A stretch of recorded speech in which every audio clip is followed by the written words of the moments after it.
A beggar was walking on the sand in the hot summer. He was just cursing the Lord.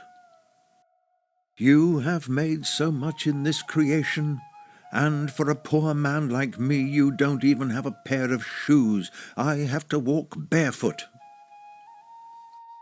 When he went across the street, he saw a man without legs rolling through the hot summer sand.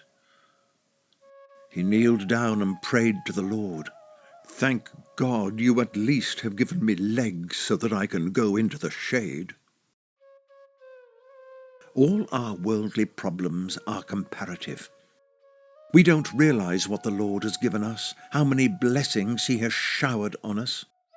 If we look around, we can see how much better off we are than thousands of people in this life. Then we have nothing else left to do but to kneel down and thank him for what he has showered on us.